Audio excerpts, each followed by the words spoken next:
Ini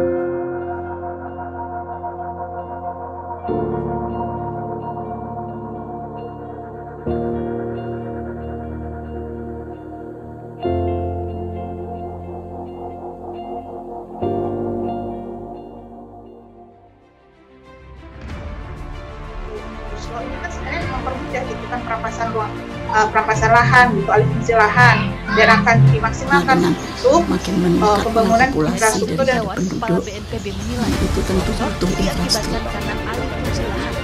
Di Indonesia membuat Menteri Pertanian mengeluarkan sikap tegas. Menurutnya, Indonesia sebagai negara dengan penduduk terbesar di dunia nomor 4 wajib menjaga eksistensi lahan pertanian.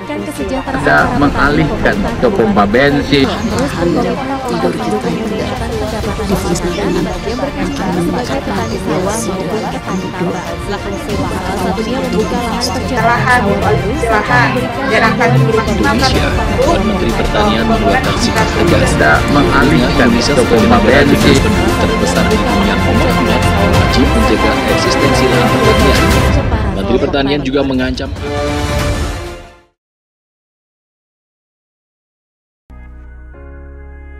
Hal itulah yang menjadi alasan pemerintah pusat menelurkan Undang-Undang Nomor 41 Tahun 2009. Isinya tentang perlindungan lahan pertanian pangan berkelanjutan, yang mengatur penetapan lahan abadi agar terlindungi dari upaya alih fungsi. Presiden Joko Widodo memperkuat undang-undang itu dengan Peraturan Presiden atau Perpres Nomor 59 Tahun 2019 tentang pengendalian alih fungsi lahan sawah. Tindak lanjutnya, masing-masing pemerintah daerah harus melakukan klarifikasi, berdiskusi dan menyepakati luasan lahan pertanian abadi yang akan ditetapkan oleh Menteri Agraria dan Tata Ruang. Saat ini ada 7,1 juta hektar lahan baku sawah yang tercatat, termasuk 5 juta hektar lahan yang sudah ditetapkan sebagai lahan pertanian pangan berkelanjutan. Lahan yang ditetapkan sebagai lahan pertanian abadi tidak boleh diganggu-gugat, sebab ada ancaman hukuman pidana maupun denda.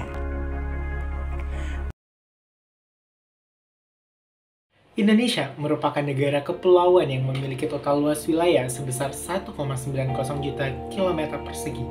Lokasinya yang strategis menjadikan Indonesia sebagai salah satu negara favorit para wisatawan asing, mulai dari keindahan alam, budaya yang beragam, hingga hasil pertanian yang sering menjadi incaran para warga asing. Indonesia merupakan daerah yang memiliki potensi yang sangat baik pada sektor pertanian, sehingga Indonesia di tingkat internasional merupakan salah satu produsen sekaligus konsumen beras terbesar dunia di bawah Cina. Hal ini terjadi karena daratan Indonesia berada di dua wilayah iklim, yaitu kawasan barat yang beriklim basah dan di sebagian besar di kawasan timur Indonesia beriklim kering. Oleh karena itu, lahan Indonesia sangat berpotensi dalam memproduksi berbagai komoditas pertanian secara berkelanjutan, baik kualitas maupun kuantitasnya. Pemanfaatan sumber daya lahan untuk pengembangan pertanian perlu diperhatikan potensinya agar diperoleh hasil yang lebih optimal.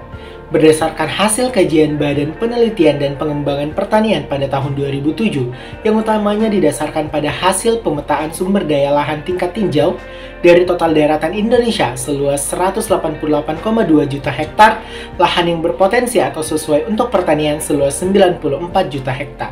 Hasil sensus penduduk Indonesia di tahun 2020 mencapai angka 270,20 juta jiwa. Wow. Hal ini mengakibatkan kebutuhan pangan Indonesia akan terus meningkat. Kementerian Pertanian telah memproyeksikan kenaikan nilai konsumsi pada tahun 2020 seiring bertambahnya populasi di Indonesia. Hal serupa juga diungkapkan oleh Kepala Badan Ketahanan Pangan, Kementan Agung Hendriadi, bahwasanya pada hari-hari besar seperti Idul Fitri, Natal, dan Imlek akan terjadi kenaikan 5% sampai 10%. Sebagian besar penduduk Indonesia masih membutuhkan beras sebagai kebutuhan pokoknya. Sayangnya, hingga saat ini Indonesia belum mampu memenuhi kebutuhan beras dalam negeri, sehingga masih tergantung kepada impor beras. Kondisi ini diperburuk juga oleh adanya konversi lahan subur di Indonesia, sehingga pertumbuhan produksi padi melandai. Angka alih fungsi lahan pertanian di Indonesia sudah sangat tinggi dan mengkhawatirkan. Alih fungsi lahan sendiri merupakan perubahan atau penyesuaian penggunaan yang disebabkan oleh faktor-faktor tertentu. Secara garis besar, meliputi keperluan untuk memenuhi kebutuhan penduduk yang semakin bertambah jumlahnya dan meningkatnya tuntutan akan mutu kehidupan yang lebih baik.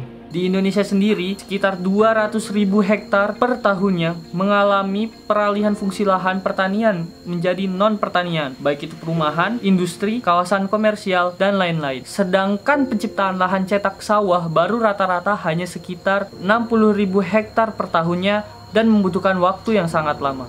Namun, di sisi lain, banyak sekali lahan pertanian yang beralih fungsi menjadi tempat tinggal atau kawasan industri lainnya yang akan berdampak terhadap keberlanjutan swasembada pangan. Demi mengendalikan kegiatan alih fungsi sawah, pemerintah Indonesia terus melakukan verifikasi terhadap lahan sawah untuk menetapkan lahan sawah yang dilindungi. Lahan sawah yang dilindungi adalah seluruh lahan sawah yang ditetapkan untuk dipertahankan bagi kemandirian, ketahanan, dan kedaulatan pangan nasional. Pemerintah pusat juga telah mengeluarkan Undang-Undang Nomor 41 Tahun 2009 tentang perlindungan lahan pertanian berkelanjutan. Kita sebagai mahasiswa sudah seharusnya berperan aktif untuk melaporkan ketika terdapat pelanggaran alih fungsi sawah di sekitar kita. Mari kita wujudkan cita-cita ketahanan, kemandirian, dan kedaulatan pangan menuju masyarakat yang adil, makmur, dan sejahtera.